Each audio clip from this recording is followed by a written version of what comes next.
Welcome to a special episode of Out of the Blank podcast. And I would see no better guest than this one that I have today because it is episode 666. And we're going to do it in a positive but dark way. And I have my buddy here, my special friend, Yep, SaWGuy. SaWGuy. How you been, man? I've been hanging, man, hanging. Been a crazy year, so it only makes sense that it keeps on continuing, and we have you on because for people that are listening, I am looking at what I would say is you're my definition of Saul. Like that's what it is. Like every time I think of that movie, every time I think of anything that happens to do with Saul, it's you because I mean you knew the mask thing before it was cool. Oh yeah, I was one of the original OGs that I guess you could say started it because you see a lot of different podcasts out there, but when I was first doing it, I was like, no, I want to kind of have an identity, give it more of a symbol of horror. Let's see. I mean, can you wear that in stores? Um, well, before COVID, no one cared. Now that with COVID, everybody like turns around and looks, and it's like, well, shit, at least it's a mask. I have a filter on underneath. I was about to say, because before, like, you could walk into a bank and then it was like, hey, that guy's wearing a Saw mask. And yeah, I think we're all about to die. But then it's like you walk in now, it's like, oh, he's just being creative with the fact that we have to wear masks now. Exactly. That's exactly what it is, man. It's funny because like whenever I go out of town or anywhere in and about, I always wear the mask. Always. I don't like to leave public areas unless show my face or whatever. And so I'm always wearing the mask. So I always get a second glance. You're driving, you see somebody like just stare like, what the fuck? Usually I say that when I see somebody like talking to themselves in their car, and I'm like, wait a minute, do they have a Bluetooth in? Oh, they don't have a Bluetooth in their ear. They're just crazy. Yeah, we got a lot of those here in my hometown, man. So it is a special episode. Now, do I have to ask you, or do you want to play a game? Ooh, what kind of game you got in mind? I got checkers, Parcheesi. Oh shit. I don't know. I was never a checkers guy. I'm a chess guy. You're a chess man because you always move in strategies. Am I right? Exactly, man. I mean, that's why they call me the SaWGuy. Do you ever get like a little bit weird when it comes to like making your videos and stuff? Because they are a little bit graphic. So it's like for most common people, like for like maybe the average person, like horror movies are okay, but even some people get scared with it. But being around it 24/7, where you're like the idea of murder, blood, gore, like is that on your mind 24/7? Um, 24/8, I should say. And I say 24/8 because it's all around the time, man. Let me tell you, it's just never a moment that I'm not thinking anything about horror. I even think about like the saw traps. I'm all thinking, well, shit, this trap is rigged, man, because they can chop off their limbs, or instead of chopping off their limbs, they can take off their damn shoe or their clothes and fill it in, and boom, there goes the scale. I wish they would put somebody in there that was like more realistic, where it was be like, you want to play a game? And it's like, first of all, I have a couple of questions to ask before we play a game. One, why are you doing this? Two, where am I? Three, can I get a beverage? Like, can I get a night? I mean, come on, I've been knocked out for what, 18 hours? Yeah, What's the major thing whenever someone has a major surgery or they wake up from like anesthesia? It's like I have cotton mouth. I'm like, you're telling me all these people are oh just waking up and don't have cotton mouth? Come on now. yeah. It's the one thing I fucking hate every time I'm waking up in surgery, man, because I've had 52 surgeries on my ears alone. What I would 52? 52, man. What the hell's 52. going on, dude? Well, because I was born with like this weird kind of genetic disorder on my ears. And so I have no hearing on my right ear, which is the reason why I can't wear headphones or anything like that. Just because of the fact, like, if I wear it, I'm low frequency deaf on one ear, high frequency on the other. So it throws me off. And when I do it, it kind of makes me feel like I'm drunk, because the frequencies. And as a kid, I've been doing surgery since I was 3 years old, all the way up until now, now that I'm 33. And every time I do surgery, man, the first thing that they always give me is water. And I'm like, what the hell is this shit? I want a Sprite, take care of that cotton mouth.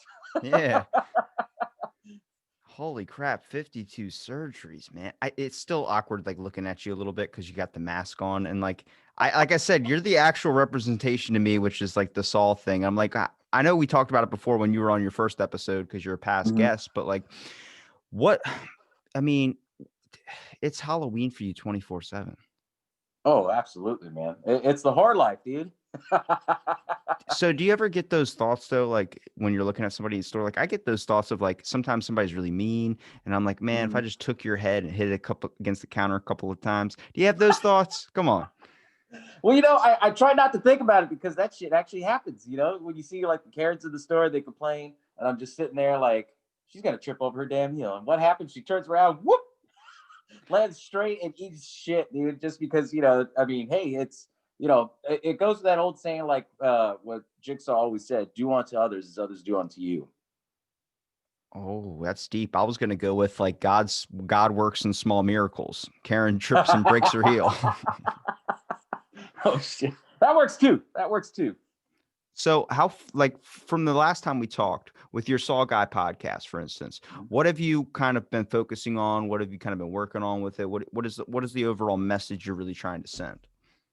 Honestly, with my content, what I try to do, I try to make it horror, and I try to do actually kind of like a talk show. I grew up in the age of seeing Johnny Carson change into Jay Leno on the Tonight Show, and that's where the idea came from for SaWGuy podcast. Like, if I was going to do it, I want to do it as a one man show, and the way I try to do it is that I always try to branch out and do something creative and different. I know you've seen some of my trailers, the ways I put them together, and I do that purposely because it gets people buzzing. Like, what's this? And then when people find out that it's a podcast show where it's a guy talking about a movie, and he's talking about all the things that you probably didn't know, the story of the movie, and it's a way of also bringing back that appreciation. Maybe something that you might have missed. Because there's a lot of good horror films out there that a lot of people forget about. Some rare gems. And it's crazy because I've been trying to add different things to it. And then I'm actually kind of been working on the side on branching out and actually going from horror movies into other things that I'm into as well. Because even though I live the horror life 24/7, I had some other hobbies on the side that I like to do. Knitting? Knitting? Is knitting one of your hobbies? uh, well, building masks. I can do sewing, believe it or not. I'm actually Iranian, so we know how to sew. How about to say? Because when most people like, if you, have you ever met a guy that like tries to impress a chick? Like when so what they do is when a guy tries to impress somebody or when a girl, whatever, they try and stick to what they know and what they're really good at. And I'm like, Yeah. imagine if you're the guy that's like really good at croquet or something. Like you can't pull that out to a chick. Like, hey, want to go play some croquet? And she's like watching you, like, I don't know what I just signed up for. It's funny. If I was to do that to anybody, they'd be like, "What the hell is for croquet?" Want to play water polo? It's like I don't think I want to at all. No, doesn't sound fun. Well, what would be the best pickup line is, "You want to play a game?" Yeah, for you, because you wear the mask, man. If you just randomly walked up without a mask on and said, "Want to play a game?" People are like, "What the fuck are you? Oh, are we playing old maid chess?" That's okay if you're playing chess in the park. Oh shit, dude, it's funny, man.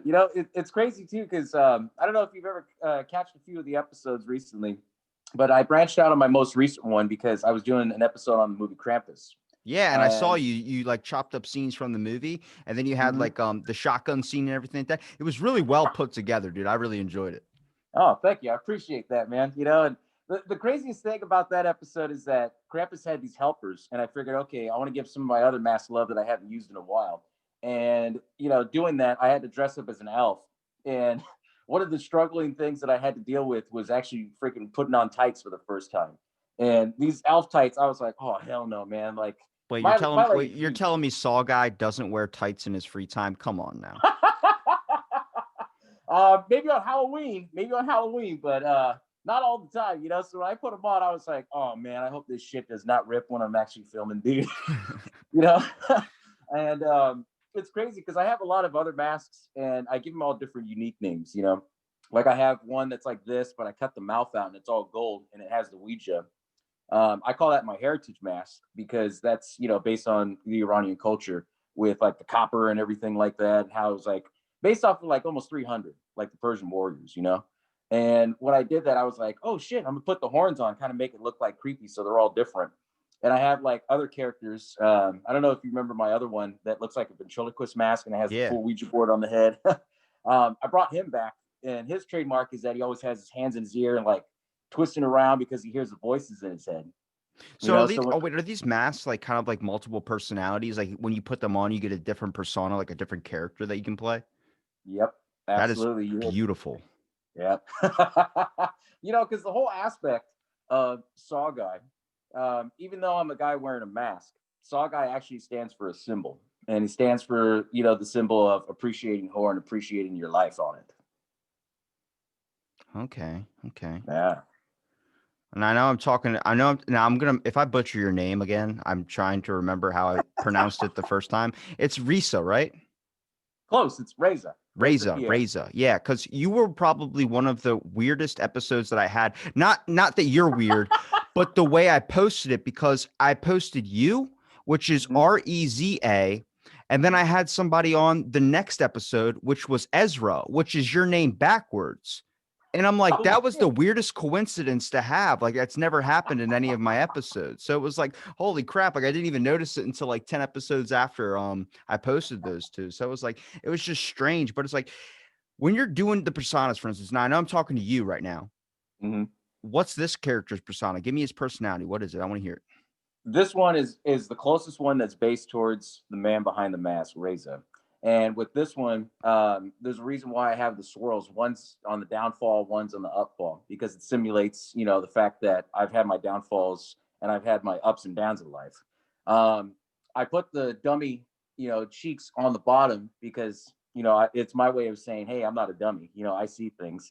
The Ouija is because of the fact that during that time when I had my downtimes, I got really dark. It was a really bad time in my life.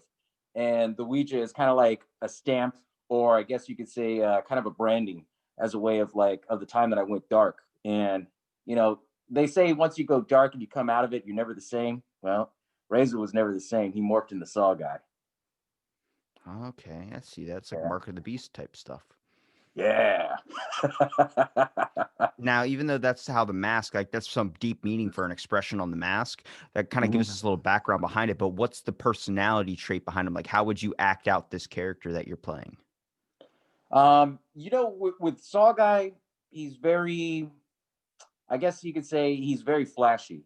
He's very loud. He's very egocentric. He's the type that's just like, yeah, check out this horror film. This is badass because of this. He appreciates everything in horror. And the reason being is because there's a lot of good horror films, but then there's also a lot of shitty ones. Bird Box is the um, shittiest one I can think of. no, I got one better, man. The Happening. I told you last time. It's The Don't you Happening. dare shit on the happening. How dare you? I don't even no, I I'm don't sorry, man. I'm know. sorry. That are you kidding me? The part where this is like that is the one of my all-time favorites. That Lady in the Water, Oh The shit. Mist. Come on now.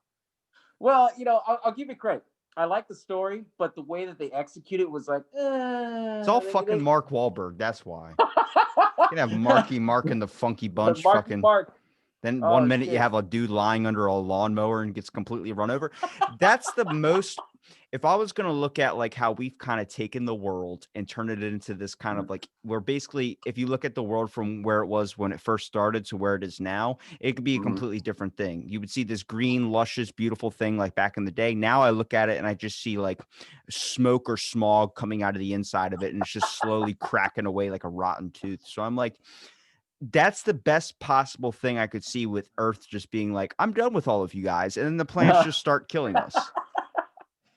I get that way when it gets foggy. And right now, where I'm at here in Cali, we're getting like a lot of fog, and I'm like, oh hell no. It's the Whenever I ghost see ship. fog, It's the ghost yeah. ship.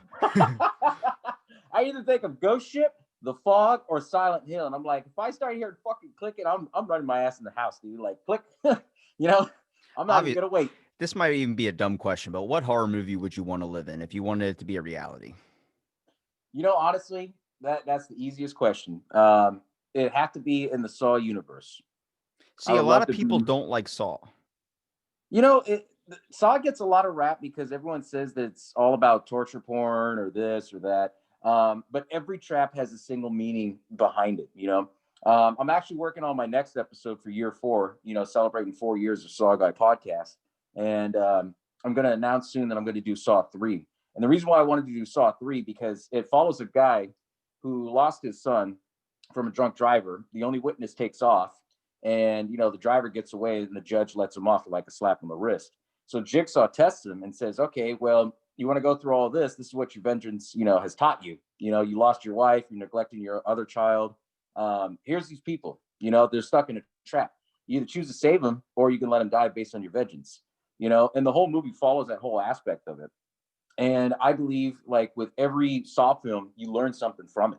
You know, I think there's probably hidden messages for sure, but I don't think anybody's looking past the fact when a dude has a crossbow shoved up his ass and he's got 10 seconds to dig a key out from under his eye. Like that, you're not, the message gets blinded, I would say. It's like you kind of can't see it at that point. Like you got yeah, band-aids over your eyes. in some things I can understand that, but I mean, there's some really good traps in it. Like, in the same one in Saw 3, it starts off with a guy where he has chains all over his body. And the meaning behind it is that, he likes to always be in prison. Most of his life was on prison. So Jigsaw gave him the chance and said, if you want to, stop living that life, you got to break these chains off of you before the bomb goes off. And so the guy, he's just like sitting there for a second and he starts ripping off the chains. But at the end of the day, the trap was actually rigged, so he couldn't win it, which I think was messed up. But I mean, living in that whole cinematic world and seeing the whole story and everything put together, I've always been a fan of criminal science stuff, and forensics and everything. I actually went to school for medical science stuff, so I actually know how to do what they look for, the types of I testings and remember you things like telling me that. about that. Yeah. Yeah, and it's always been like, if you get on that forensic side of things where you see like the evidence and you have to break it down and everything, I'm more like a geek on that aspect of it than actually like following like, oh, why did you put him in this trap, And then you kind of piece two and two together, and you always follow the evidence.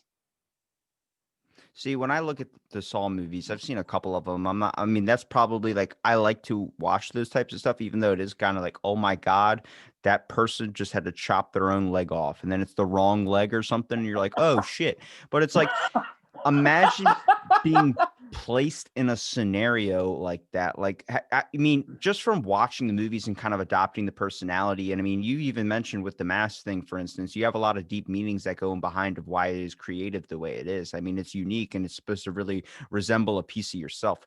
First off, I think that's amazing. Second Thank you. off, you start designing fortune cookies because their messages suck. Every time I get one, they're fucking terrible. There's no deep meaning behind it. Like your lottery numbers are 82, 46, 37, and 5. I'm like, that's amazing. That's a terrible fortune. And the woman's like, turn it around. I'm like, oh, okay. Happiness is the true answer. It's like, thanks. That's a clouded Very vague. message. Yeah. Well, you'd be surprised, man. If I ever did fortune cookies, you could take my luck to the casino and you'll be hitting the jackpots all the time, man. That's another hobby I like doing. I like going up to the casino and playing like the slot machines and everything because I'm pretty lucky when I play. When I play always like certain ones that I like that kind of build up and double up and everything. And every time I go, man, I always have a blast. And that's actually something on the side that I was working on, thinking like, having a SaWGuy slot channel, which would What be the kind of funny. You're playing freaking poker. It's like people can't tell your poker face because you're wearing a mask. Exactly. And see, that's the cool point, man, because I could be like, oh shit, and they wouldn't know, or I'd be like, oh damn, I got a good hand. From someone myself, that has worked security at a casino, if I saw you walk in, I'm getting the fuck out. I'm just letting you know. Like, I'm like, I don't even Yeah, care if like, there's everyone's got a mask policy. This is insane. oh shit, you'd be surprised, man, because I think it was last year for Halloween before everything went down with COVID. I went during on Halloween, and then I went practicing because I had my Joker outfit and I wore my Joker mask, and so that was like my first real test to see how it looked. And it was funny. Some of the looks I was getting in the casino, I got the ones that were kind of like you. They looked and they're like, "Oh hell no, I'm done for the day." And it's like, well, hey, shit, I got to go and have some fun with it, And I usually test out my masks and my gear and everything before I actually start filming because it goes with the saying that I don't want to build something that have someone be like, well, why is it like this? That's not accurate. And little things. I mean, I don't know. I'm not really a stickler for accuracy, but I know when it comes down to like editing and everything. I mean that you probably know just as well as I do. When you edit anything, man, oh, it takes forever. Well, I'm guessing you're not really doing the whole Saul. Like you're not trying to be exactly like Saul. You're trying to be your own unique version of Saul. So it's like you take some characteristics of it, but you're still trying to. And that's just the one you probably relate to the most when it comes to horror. Like someone that's like misunderstood, or someone that does actions or does cause and effect type stuff with a hidden meaning behind it that a lot of people don't really see. And I think that's because we're a lot blinded as people. I mean, we always look at like, why would someone do that? It's like, are you taking into effect everything that has ever happened into their life, and maybe like that's the best part about forensics for me was like, why did this person end up with this? It's like, well, why did that dude kill that person? Because probably out you end up finding out there's like 50 million emails with a person saying, I'm going to ruin you and your whole family. So yeah, he probably stood up for himself as a sign of protection. Yeah, exactly. You know, and it's a way where, you know, when I first started doing SaWGuy podcast, people kind of looked at it and kind of brushed it off. Eventually, it took until when I started getting better at editing and everything, and kind of making it more kooky and making it more fun. My last episode before Krampus, I did a Halloween special on Beetlejuice, and that one I just completely went off the wall on that one. And I wanted to try to make it kooky because I know, you know, wearing a mask, as you said, it could be scary at times, but I try to kind of make it open for everybody to enjoy. But then there's one or two episodes I go really dark on. I don't know if you remember my Conjuring episode, how I made it look like I morphed into, you know, possessed Billy, where I was hearing the voices. And then I was like screaming at the camera, like, did you miss me? And then it would like switch off between, you know, SaWGuy and then possessed Billy, you know? Do you ever freak yourself out doing that type of stuff? You know, a couple of times I have. There's some funny stories. You know, when I was doing the Krampus one, I was filming it in my house, and the way that I get my shots, like all dark shots, I have one light on in my kitchen, and I film it off my counter, and it's like all black, and I can't tell you how many times I've filmed, and I'm like, what the hell is that thing in the background? And I'm like, oh hell no, I'm not looking closely, because if I look closely, something's gonna pop out at me, you know, when I turn around, and it ends up being nothing. But when I'm filming, I always film on a GoPro. And now, you know, with the last episode, I was filming with the new GoPro 9, so it has the actual full screen in the front. So I can see Damn, myself as I Saul's got film. money. Holy shit. You got a GoPro 9. I'm telling you, man, it's those casino winnings. It's those casino winnings. I scared the shit out of myself last time with it because, you know, I was dressed up as the jester, you know, and trying to reenact the mannerisms where he's wiping his mouth and he turns around. And I'm like seeing this dark thing, like really, really dark in the corner. And I'm like, oh, hell no, you know. A couple of times, you know, the one episode that really scared me still to this day is the Conjuring episode because it had like a lot of bad juju with it. Like every time I tried filming, um, or try to do something on that episode, you know, there was shit that was going on behind the scenes in my family and stuff that was going down. And I was like, oh, you know, it almost reminded me of The Exorcist.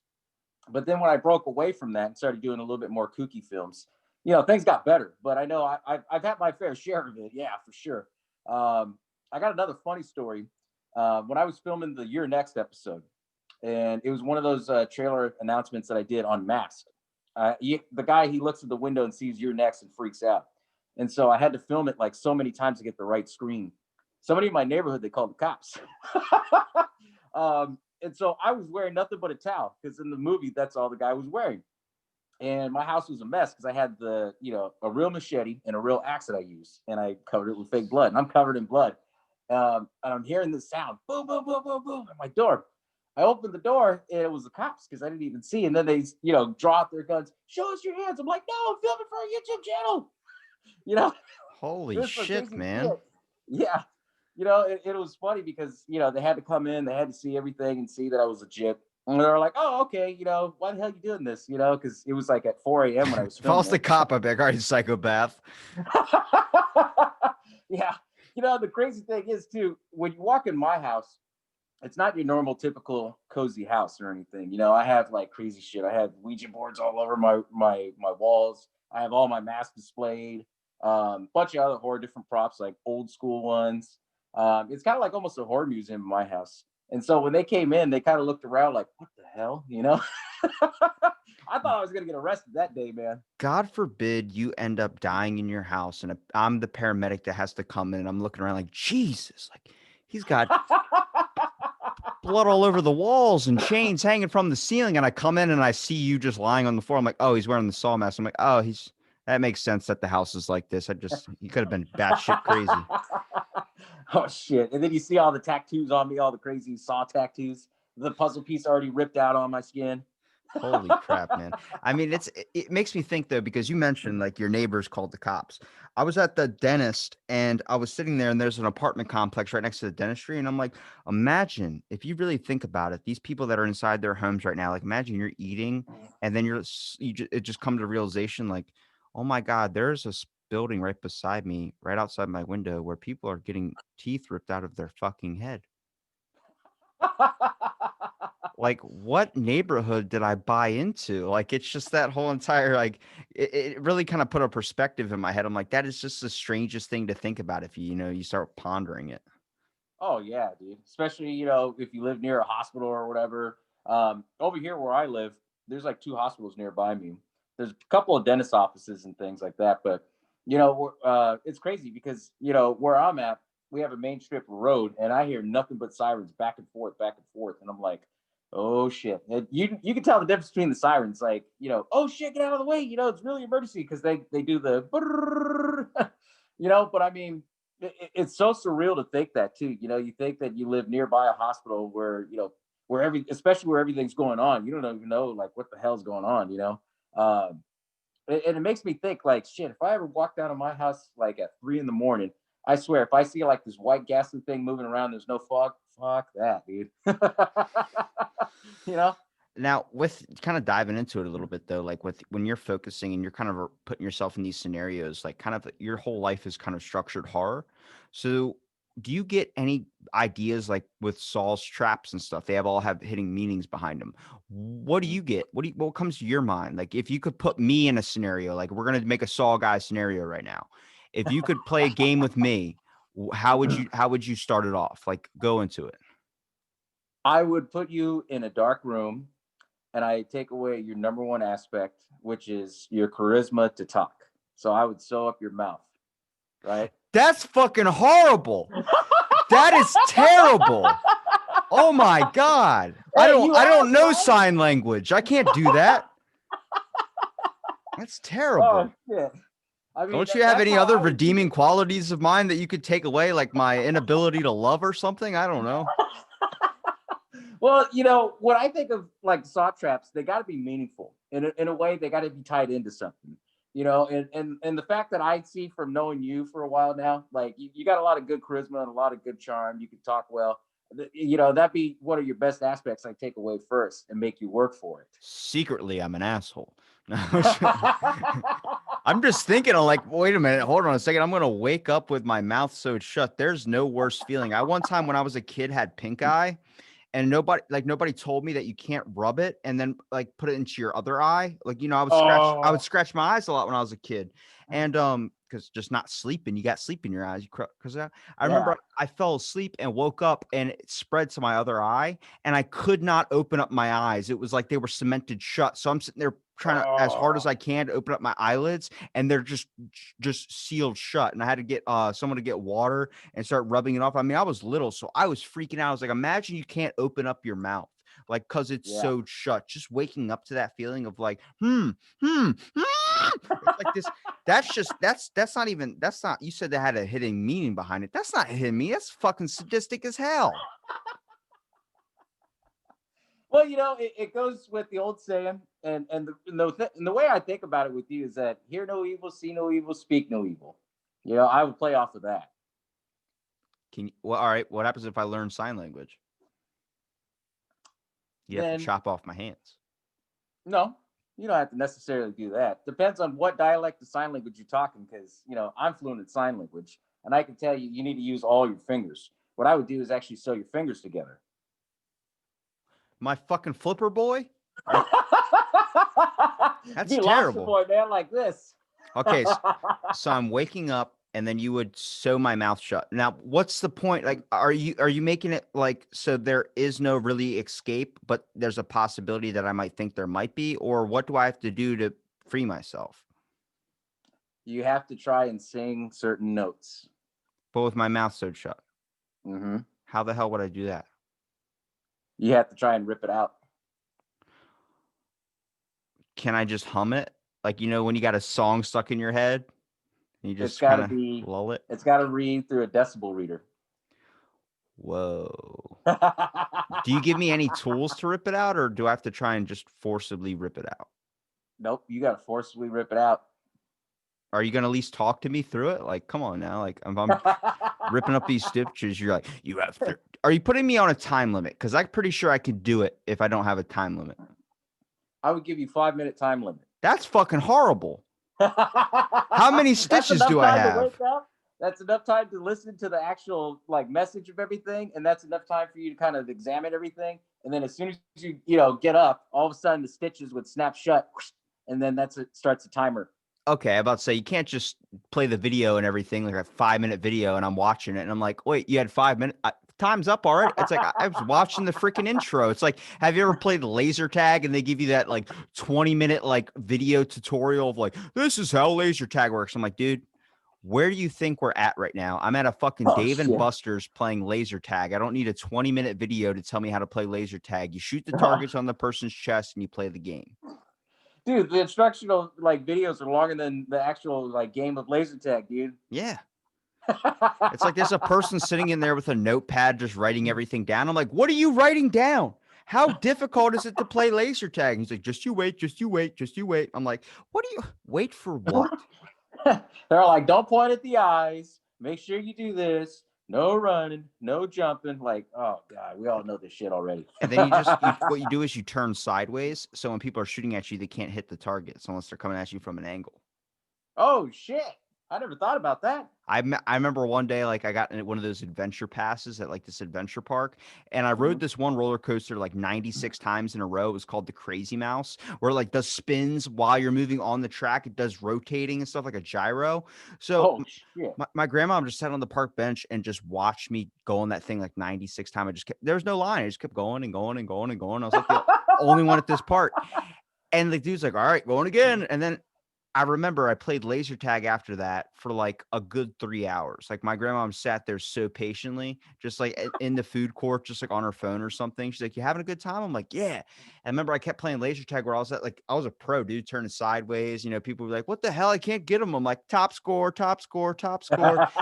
Then on my way home, those 96 roller coaster rides hit me, and I had the worst migraine I have ever had in my entire life. She's like, Oh. "You want some food?" I was like, "I don't want shit. I just want to go home and lie down." It took the shit out of your brain, dude. Dude, it rattled my skull in there. You hear about the football players getting that concussion thing. My brain was rattling around in there like a mariachi band. Damn, dude. Hey, I've had my fair share of that, man. We have a fair that comes through here around Halloween time. And I'll never forget, it was my first time I ever went to it. And I think I was like 25, 26 when I went. And when I went with my ex-girlfriend at the time. And when we went, she's like, "Oh yeah, this ride's fun." And I'm like, "Okay, what does it do?" And it was one of those ones, like you said, it spins around, but it spins around so fast that you can get up and you can walk around or whatever.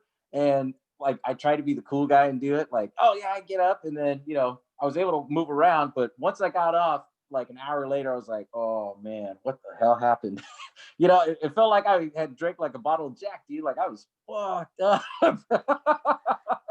Now, when it comes to because you analyze that trap perfectly with me, like, take away the charisma aspect. Now, do you look at that? Like, is that like a fun little hobby that you do in your mind sometimes when you look at people? Like, what would be like the one aspect if I was going to put them in a Saw game? Because I mean, I do that with other stuff too, where like I'm a big fitness guy. So I look at people and I'm like, what would be the one thing that they would work on that would improve something like that? Like, I always do that in my mind. Honestly, with me, I'm very attentive, like visually. And that's the thing with me, that I've learned ever since I was a kid. Because, with me being deaf, I couldn't talk normal until I was about 18. And so, now visually, when I look at somebody, I pay attention to everything. I pay attention to what type of clothes that they be wearing, if they're name brand or not. Are they into vanity? Are they into themselves or whatever? Pay attention to makeup if it's a female. And you pay attention to little things like this, and then that's when I start kind of piecing things together like, huh, what would your trap be? I'm like, well, you're more into vanity. So probably do something where if you move, it's going to tear up your face or something, kind of like the Joker in the Batman 52, Kind of like the where overall message would be like if you're so into vanity that you take away those redeeming characteristics, then you would have to learn that that's not the only thing to keep your mind on 24/7. exactly. We got to match the face with the ugliness of your soul. Damn. Yep. You do got to write fortune cookies on the side, bro. I'm telling you. Is that my prize? Like, I don't see, like, why am I, first of all, why am I being locked into a game? Second of all, what is the prize if I get out? That just my life is okay? Like, I want to know, like, do I get money? Do I win an event? Like, who wants to be a millionaire? There's got to be an end goal here. The end goal is to appreciate your normal natural talents. That's what I would say. If I was to put you in a trap, it was in a way to appreciate your talents, your charisma, the way that you can talk. That's How how is I would that's look at not a it. talent. Anybody can talk. No, not really, not really. I can tell you this straight up, man. As many podcasts as I've listened to, I can tell you that there's people that are out there that are like, maybe a handful that are like you that can talk, that's very, charismatic. Then there's ones that are like, hey guys, welcome to the show, So I mean, like that takes a talent, dude. I mean, some people they for a while, even for me, it was hard for me to kind of break out of that shell at first. I think it took me about like 30 episodes in before I was able to crack it, dude. But that's a natural talent, just the fact that you can just have that feng shui about you. You know what I mean? That feng shui. You really are Yeah. making wonton soup over there, aren't you? Shit, over here in Cali, man, we make pho. You know, it, but I don't think anybody starts off like with their best stuff. Like starting from where you were at on your first episode compared to where you're at now. I mean, did you ever think Mhm. it was going to go this far? I mean, you really went into production value when it comes to like videos and stuff. I see the light systems that you have. I mean, you really dived into it. I mean, there's a point in your life after like maybe the second year or the third year where you're like, I really want to keep doing this. Like, this isn't just something that's just in my mind's view for the past, like, year or so. Like most people get onto a hobby, then they end up giving up after a year or something, but you stuck with it, you know? Oh yeah, and I'm not gonna lie that there has been times where life happens, and then I kind of break away for a little bit, and I have like maybe a 2 month gap in between an episode. The only reason why I usually have like gaps like that is because something's going on, on the down low. But usually for me, when I first started out, I always thought, man, I want to be, the number one horror podcast out there. I want to be the horror king. At the end of my every episodes, any of my segments, I use the theme from WWE Triple H's, bow down to the king, because it's kind of a play or a joke saying that I'm going to be the horror king one day. So what I always envisioned was, start off, small, and then see how it builds up. And for my first episode, it was just an intro, me talking for 30 minutes, and then the end. And the best advice I ever got was a friend of mine. We went to school together and everything. And he was really cool. He was an army guy and everything. And so he reached out to me. He goes, hey, man, I love you to death. You're a cool dude. But, your show, it was good, but it went stale as fuck. And when he told me that, I was like, oh, shit. Okay. Like held nothing back. He was straight up honest. And he says, this is what I think you should do is, kind of make it more entertaining, stop keeping like the same monotone voice, little things like that. And I always try to improve ever since from the first episode. I started with episode 1. Now I'm going to be hitting episode 63, but that's not Damn, including like, 63. yeah, I know it blows me away, man, That's a because, lot of episodes. oh yeah, and I have over about 300 videos right now on YouTube, everything from promos to different segments, to other smaller segments that I do, like From the Grave, $5 horror finds, trailer announcements, or not, well, yeah, trailer announcements, unboxings, trailer reactions, a bunch of different things. I try and test it out based on what my audience has always asked. But, you know, like you said, it is hard to like stay into it, because I know my first 2 years, it was a breeze. This year was kind of tough because of COVID and the fact that it slowed me down. In the beginning of 2020, right when I was getting ready to film for Joker, my Joker episode, I actually caught COVID. I caught it actually 4 times in 2020. And You the caught first time COVID I had it 4 times? 4 times. Yep. I didn't know you could get it more than once. Oh, that's a myth right there. I caught it 4 times. The first time was the worst because I had like the body aches, the shakes, the headaches, and even though I got over it, my body was still weak for like a whole month, and then I finally, was able to break off of it. But then, and the crazy thing is, me and my science background, I always glove up, mask up, everything, and I still caught it. But my whole family, my father, he works in the medical field. All my sisters work in the medical field. And I got three sisters, um, and we're always around each other all the time. Because we're always checking up on our parents and stuff. And that's where we think we all kind of come in contact with it. From Yeah. traces of the hospital or whatever. But when I had it, it really took a lot out of me. And then when I was filming the rest of these episodes throughout the year in 2020, I was able to go back and back to back to back with segments. I do an episode, trailer announcements, segments, then the episode, the audio only episode, and then back and forth. The only episode that really took a lot of time was the Beetlejuice episode because a friend of mine who actually helped inspired me, to actually I guess you could say kind of man up and say, hey, do your own show. Because I previously had another podcast show and there was a falling out with that. She was the one that said, hey, if you do a podcast show, do it like this.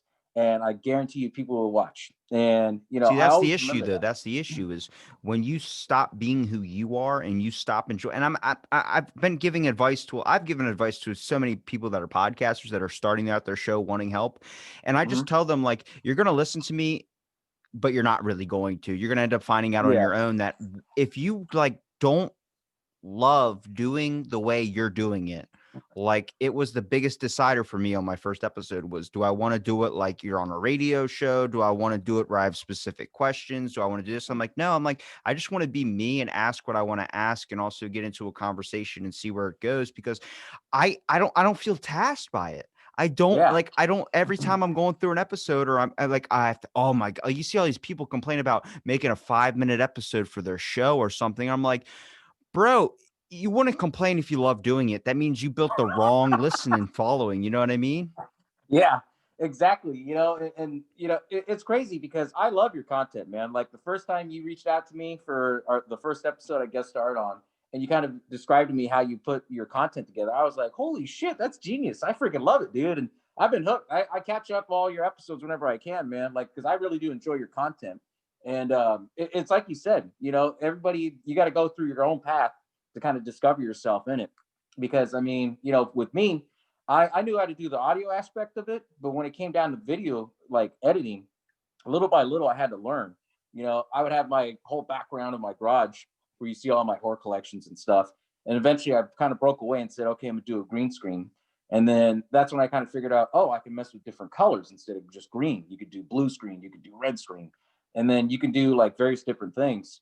And it's something that you kind of, I guess you could say it's like almost like learning an instrument. You got to learn to play with it for a little bit, you know, Yeah. and eventually you'll grow into it.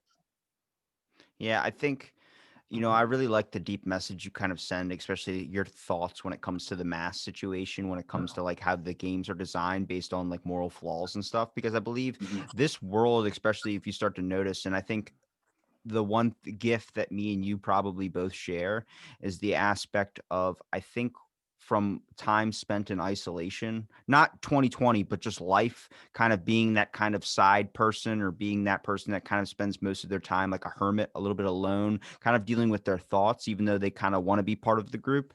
I think we understand what some of the key issues are. It gives us a better, I guess, inflection of ourself. And when it comes to that, is more like we start to see that the world is run by vanity, and it's probably our biggest issue now.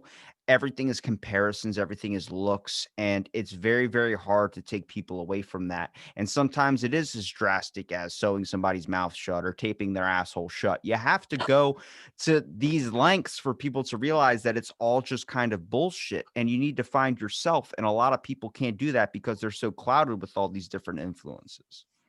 Exactly. You hit the nail on the coffin right there for me, buddy. And I'm with you 100%, and I agree Nail because on the coffin. That's not the saying. Come on now.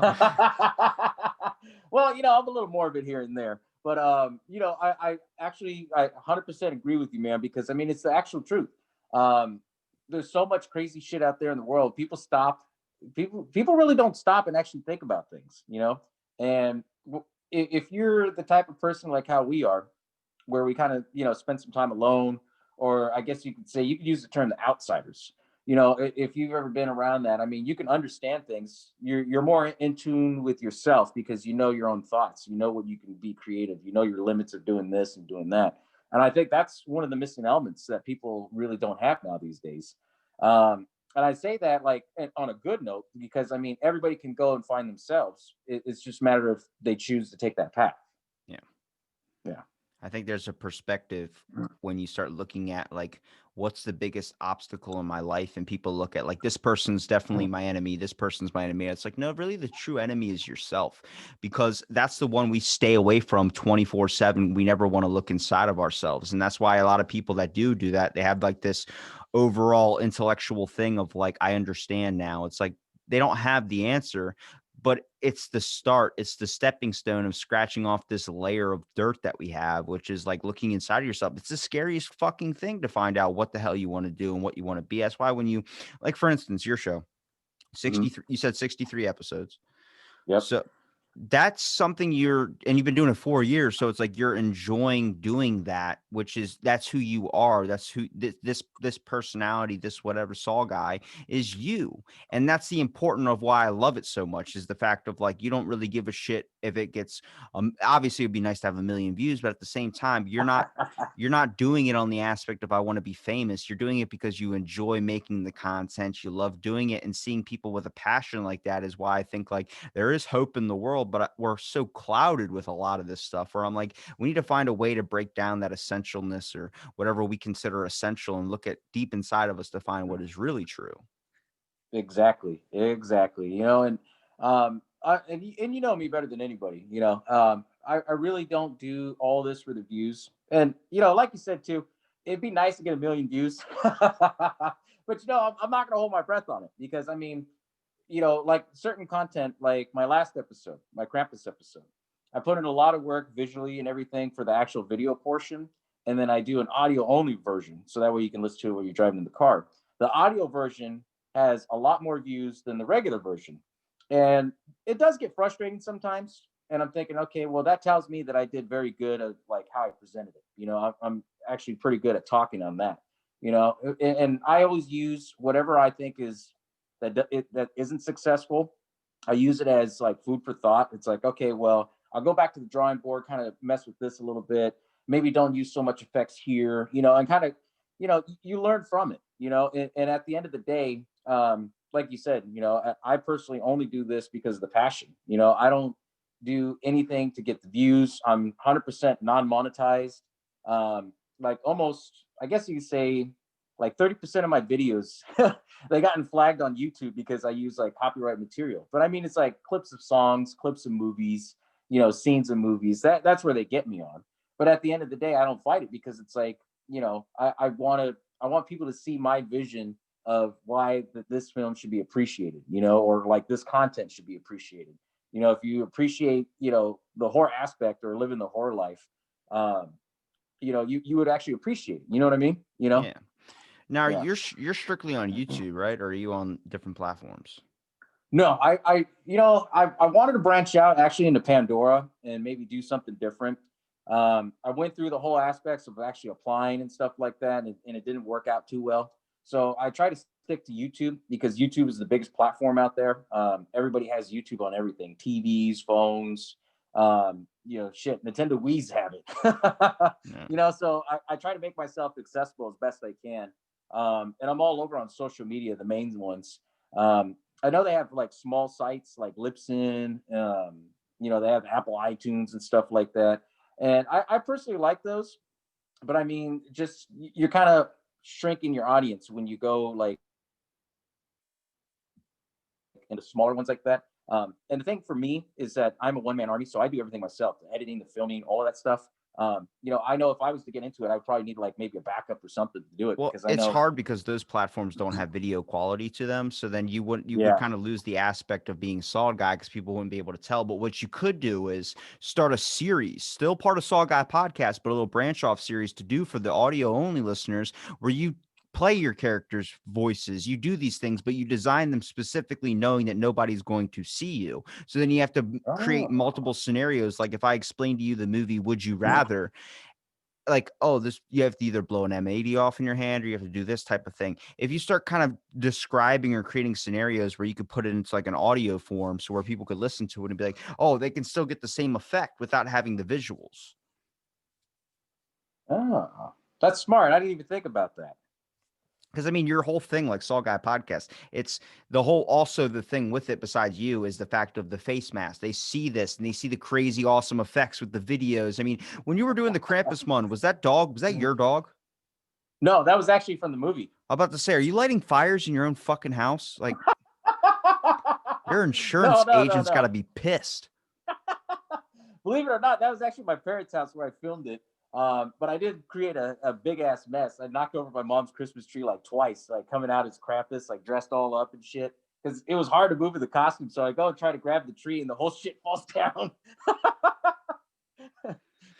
But it's, watching that stuff, it's like that's all major YouTube stuff where it's like really good, like quality, where people actually need to see it to feel the impact of it. But if you could find a way, and I'll even help out, and I know plenty of people that would help, like maybe toss some ideas with you too, but create an audio version so we can get you out there to more listeners, and then it'll push the YouTube channel out there a little bit too. I'm marketing for you, bro. I'm marketing. Oh shit! Hey, I appreciate that, man. I appreciate that. I can't thank you enough if you do help me out with that, man. Because I mean, on my last podcast, my original one that I did, we were on iTunes and we pulled a lot of strings to try to get on iTunes. So I think at the time we only had like 2 episodes, and I think because this is back in 2014, they wanted you to have at least like have 4 episodes or whatever.